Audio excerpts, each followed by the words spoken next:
Super and tasty carrot rasmalai తయారు చేసుకుందామా. పావు కేజీ క్యారెట్లను తీసుకుని ముక్కలుగా కట్ చేసుకుని మిక్సీ గిన్నెలో వేసుకుని మెత్తగా మిక్సీ పట్టుకుని పక్కన పెట్టుకోవాలి. స్టవ్ మీద గిన్నె పెట్టి 1 స్పూన్ నెయ్యి వేసి 2 స్పూన్ల సూజీ రవ్వ వేసి గోల్డెన్ కలర్ వచ్చేంత వరకు వేయించుకుని మిక్సీ పట్టిన క్యారెట్ పేస్ట్ని వేసి 5 నిమిషాలు కలుపుకుంటూ ఉడికించుకోవాలి. 4 స్పూన్ల పంచదార వేసి పంచదార కరిగేంత వరకు ఉడికించి 2 స్పూన్ల మిల్క్ పౌడర్ వేసి కలుపుకుంటూ ప్యాన్ నుండి సపరేట్ అయ్యేంత వరకు ఉడికించి చల్లార్చిన తర్వాత ఉండలుగా చుట్టుకుని పక్కన పెట్టుకోవాలి.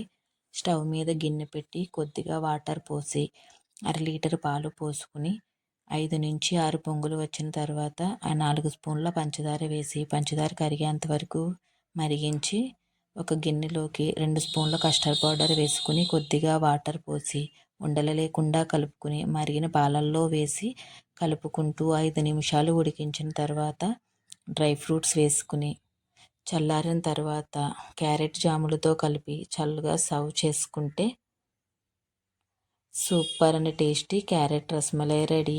ఈ వీడియో మీకు నచ్చిందా? నచ్చితే సబ్స్క్రైబ్ చేసి సపోర్ట్ చేయండి అబ్బా.